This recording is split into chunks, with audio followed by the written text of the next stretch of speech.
Hello students, welcome to our study 0.2তে সবাইকে স্বাগত। দেখো ভাই, আমি আজকে তোমাদের যে কথাগুলো বলতে এসেছি সেগুলো ভীষণ ইম্পর্টেন্ট। কারণ তোমাদের বলেছিলাম যে 29শে ডিসেম্বর তোমাদের এক্সাম হবে, রাইট? তাই তো? কিন্তু এই 29শে এক্সামটা হচ্ছে না, 29শে ডিসেম্বর এক্সামটা হচ্ছে না। ওই এক্সামটা হবে জানুয়ারির প্রথম দিকে, ওকে? কারণ একটাই কি, ওবিসি ডেট পিছিয়ে দেওয়ার কারণে 9 ডিসেম্বর পিছিয়ে দেওয়ার কারণে তোমাদের ডেটটা পিছিয়ে গেল, আর কিচ্ছু নেই, শুধু ওবিসি কেসের জন্য।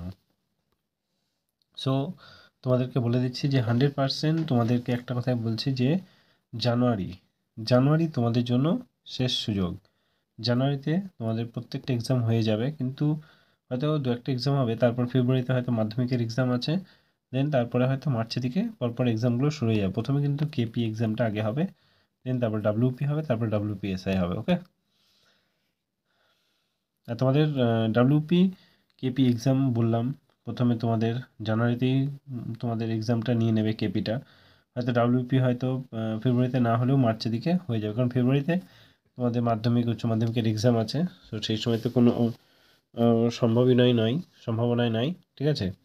তোমাদের হাতে খুবই সময় কম। অনেক স্টুডেন্ট আমাদেরকে দেখেছি উল্টোপাল্টা কমেন্ট করছে, ঠিক আছে? যে 30 সেকেন্ড ভিডিও দেখেই আমাকে উল্টোপাল্টা কমেন্ট করে দিচ্ছে, এগুলো কিন্তু ঠিক না, ঠিক আছে?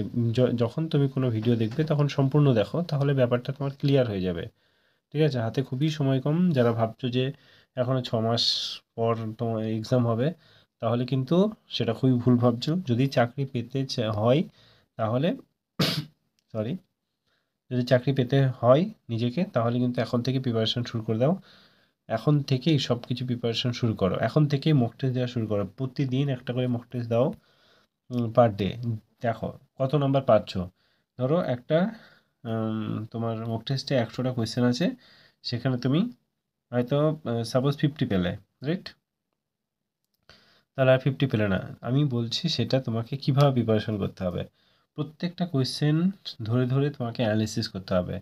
ধরো বাবর পানিপথের যুদ্ধ কত সালে হয়েছিল, এই বাবর সম্পর্কে যত কিছু খুঁটিনাটি সম্পূর্ণ করে ফেলতে হবে। এইভাবে যদি তুমি প্রত্যেকটা কোয়েশ্চেন ধরে ধরে 100টা কোয়েশ্চেন যদি এখানে ডিটেলসে জানো, তাহলে আমি বলবো যে তুমি যে এক্সামই দাও না কেন, কোনো এক্সামই তোমার কাছে কিছু মনে হবে না। সো ডিটেলসে তোমাকে এলাবোরেটলি তোমাকে সেটা পড়তে হবে। যদি ভাবো যে উপরে উপরে কোয়েশ্চেন পড়ে চলে গেলাম, তাহলে সেটা কোয়ালিফাই করা সত্যিই খুব টাফ হয়ে যাবে, ঠিক আছে?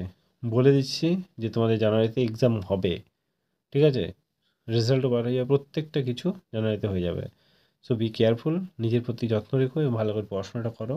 গায়ে বাতাস লাগিয়েও ঘুরে বেরিও না। এখানে ওখানে অনেক সময় আছে, অনেক সময় নষ্ট হয়ে গেছে, ঠিক আছে? তারপরেও এখন একটা লাস্ট সময় আছে। দেখো, যখন তুমি পড়াশোনা করবে সর্বোচ্চ দিয়ে চেষ্টা করো, না হলে পড়াশোনা করে তো লাভ নেই, একদম ছেড়ে দাও, রাইট?